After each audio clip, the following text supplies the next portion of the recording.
Grace and peace, friends and family. Welcome to another conversation. This is Joy, Pink Girl Teaches, and I want to thank you so much for your time. I hope that as you continue to journey beyond narcissistic abuse, that you walk at the pace of grace, that you own your emotions, all of them, no matter what they are. They're, again, never an indictment of your character, but just a response to what you've been through. Today, I want to have a conversation with you, and it's that battle within that we don't always talk about, but it's so important. And I always say this, or I say it pretty often, that don't placate your feelings and emotions. And I always say, it's important that we sort through our emotions, that we acknowledge what we're going through, what we're thinking, what we're feeling. And this is one of those conversations that I want to have. It's that battle within that we don't always talk about. I want us to stop. Yes, stop self-gaslighting. This is a direct symptom of PTSD, CPTSD, and even of depression.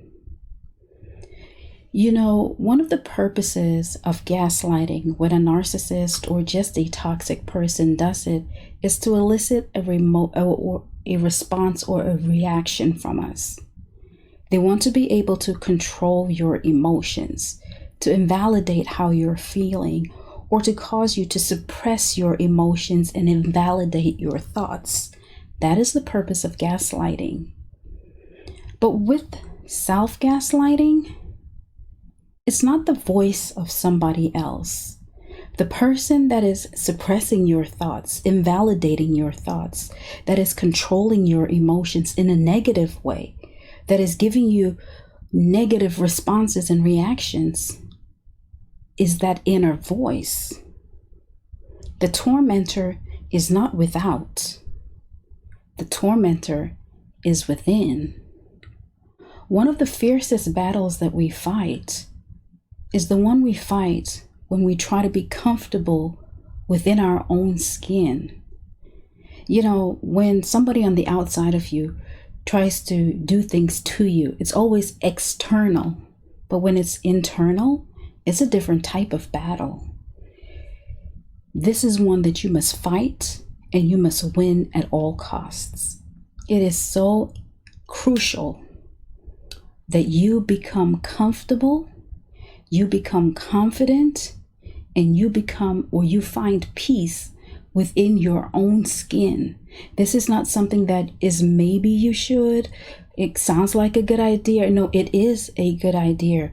It is essential that you find peace within your own skin. Your longest relationship and your most significant relationship is the one that you have with yourself. Of course, yes, God first, but with yourself.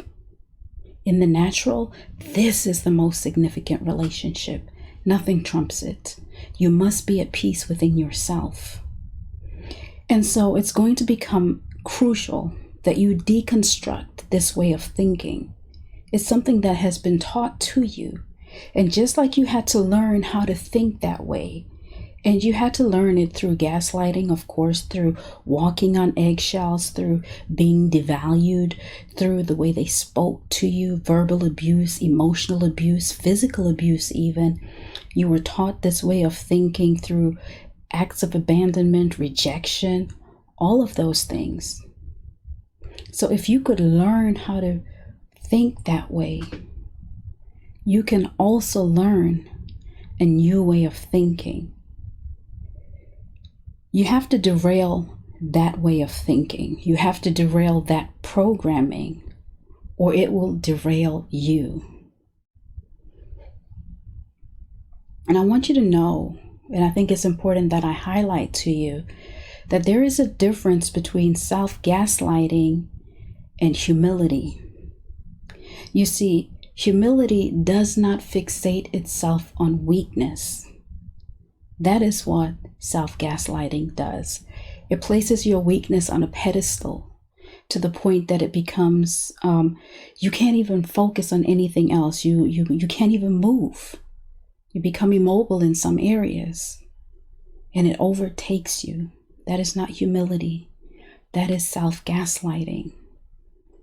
Also remember that your healing journey is not linear. So just because you may be able to derail the thought today, it doesn't mean that in 6 months it won't try to resurrect its ugly head.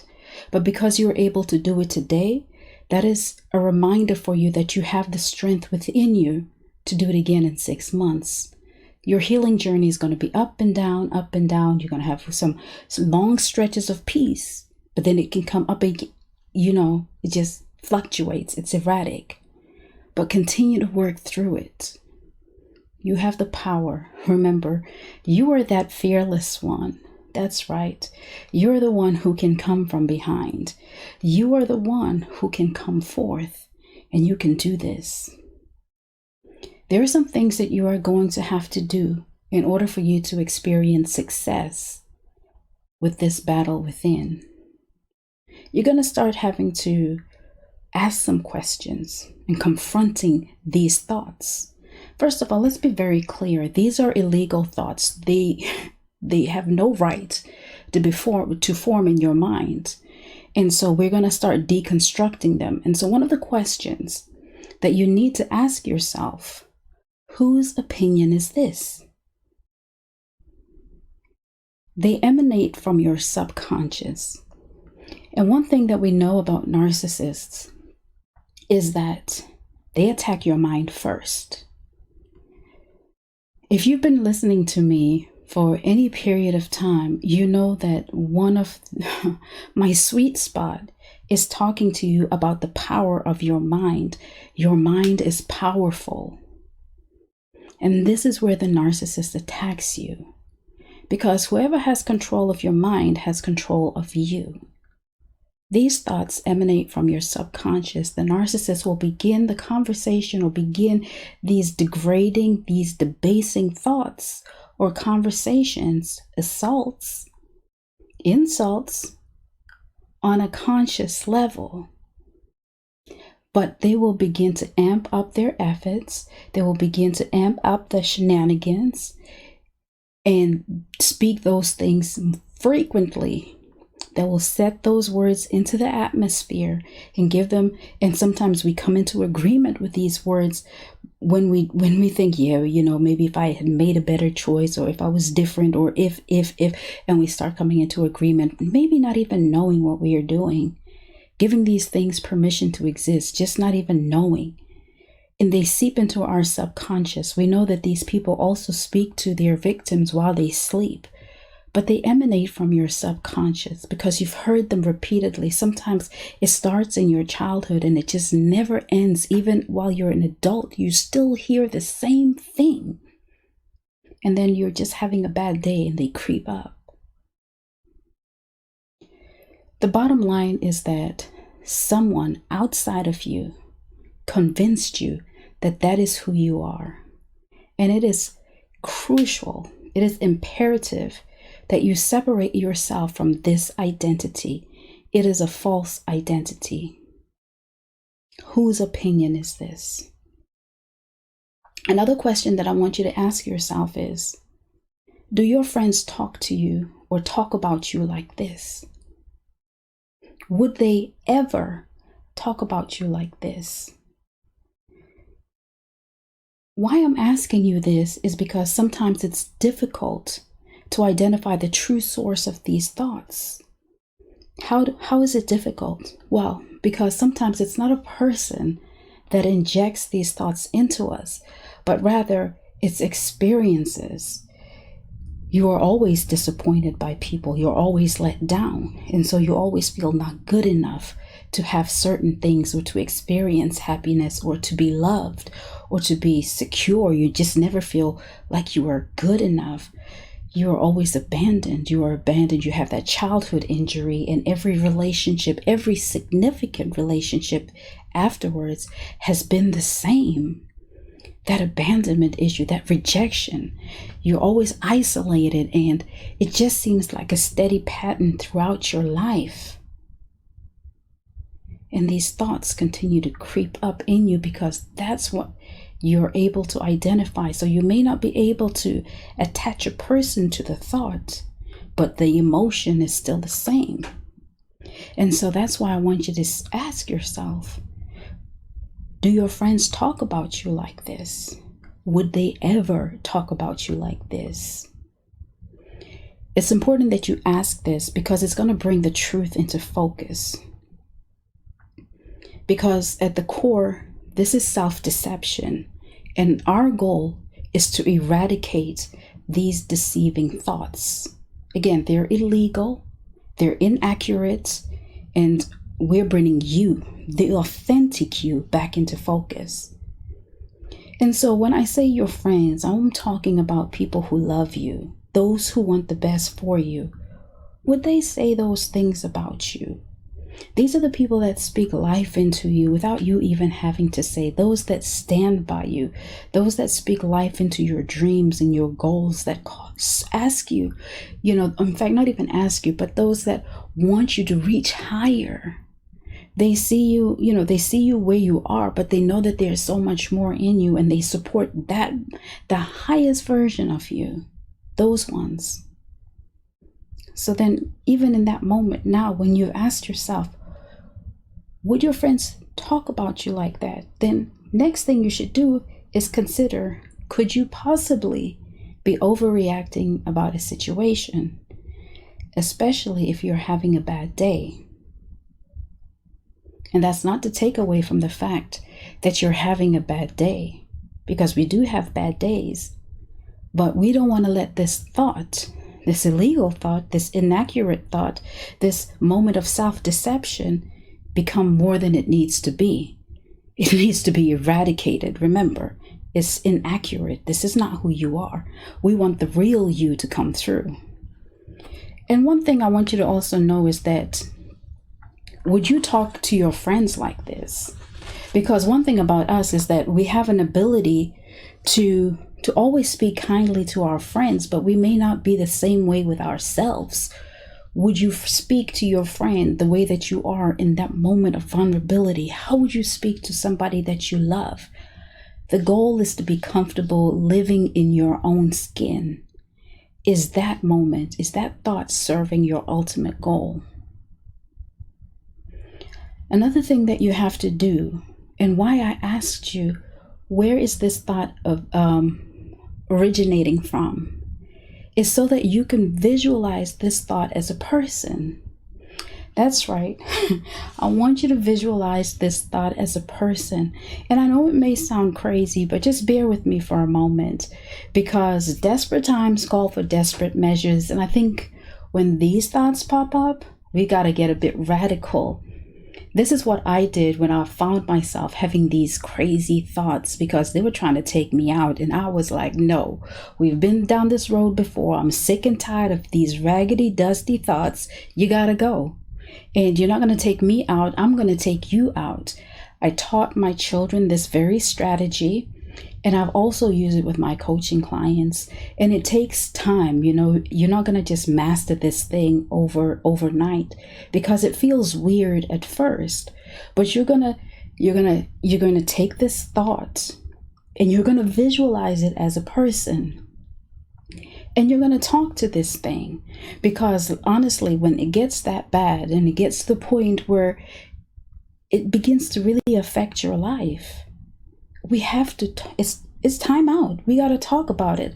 So you may stand in front of the mirror. You may stand this person in the corner. You can yoke them up, do what you got to do. Like I said, desperate times call for desperate measures. We're getting radical right about now. It's time to talk this thing out, and let's get some things out in the atmosphere. You want to ask this person why they would even have the nerve to step to you like that. They don't even know you. Why would you do this? And the goal of this is that what we want to do is establish a boundary. You see, the purpose of boundaries is to protect and preserve who you are in this moment. But not only just to protect and preserve who you are now, but to protect and to preserve who you are becoming. Now, one thing about people like this person, like this thought, they're not even going to respect your boundary. They're going to violate it. Remember, your healing journey is not linear. You're going to have stretches of that are good, that are restful, that are peaceful. But you're also going to have those valley moments, those pit moments where these thoughts are going to try and violate your boundary.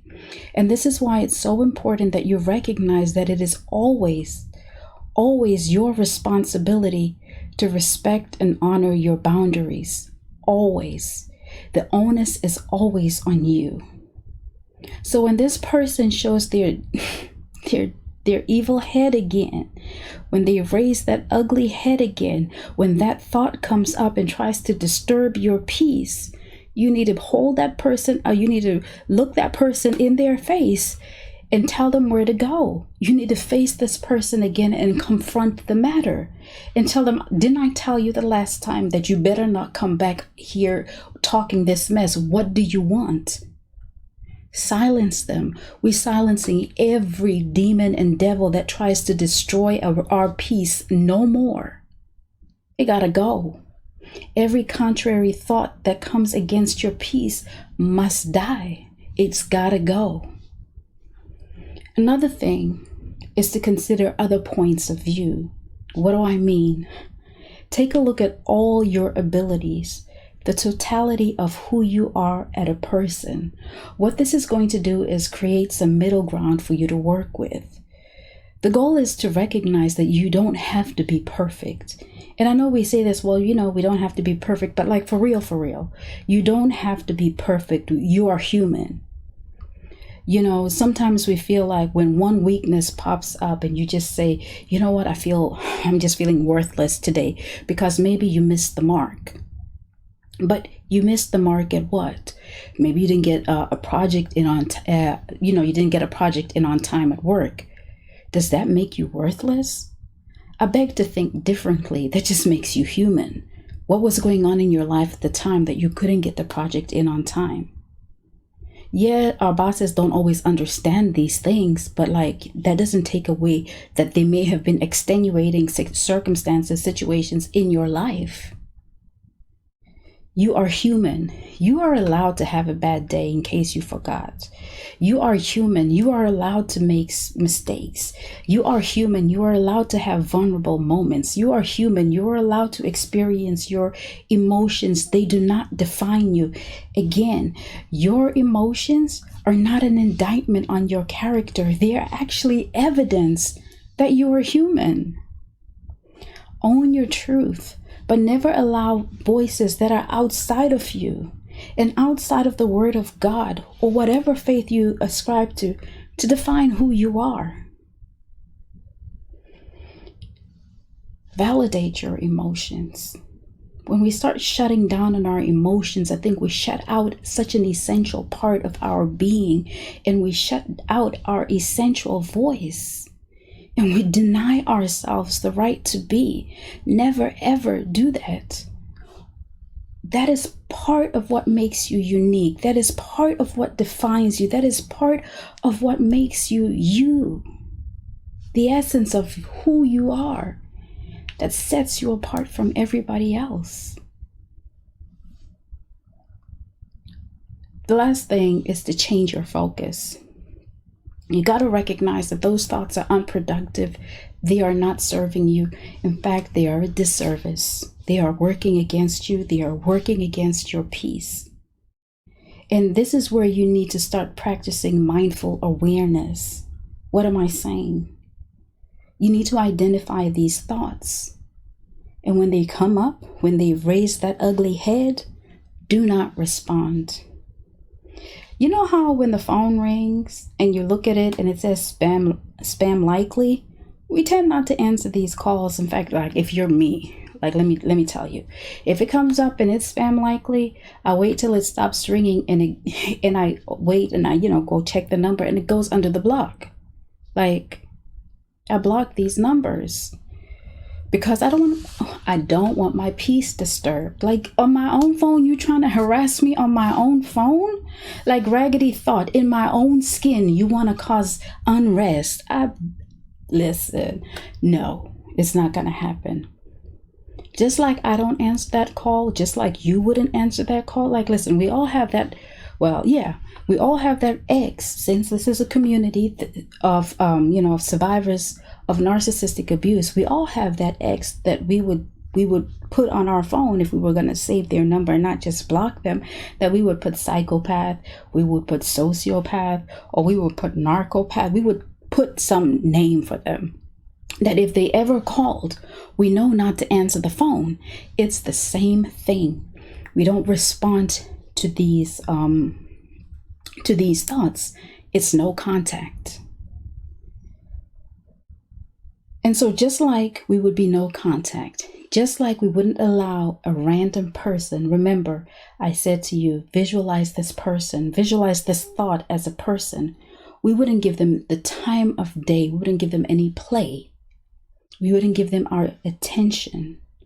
In fact, we actually created a boundary to say, yeah, we drew a line in the sand, and you're not going to disturb our peace.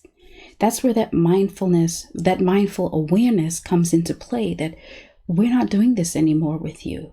When this thought comes up, we replace it with another thought. We get busy. We do something. We engage in an activity that is going to cause us to snap out of it, whether we put our hands in ice cold water, whether we go for a run, whether we go for a drive, whether we play loud music, whether we dance, we do something, whether we begin to speak our affirmations out loud, whether we begin to sing our favorite songs and dance, whether we jump into a cold shower, whatever it's going to take to change that thought pattern and break that thought, that's what we do. Like always, I encourage you that if you really struggle with self-gaslighting, and be honest with yourself, how serious is that battle within? Because like I said to you earlier, this is one that you must conquer. You can't placate your feelings and emotions and say, I got it, or win at this battle. It's important. Therapy, counseling, get a coach, do what you have to do. But whatever you do, win. I want to thank you so much for your time. I appreciate your time, and I want to just remind you, fearless one, keep coming from behind. Come forth. You can do this. God bless you.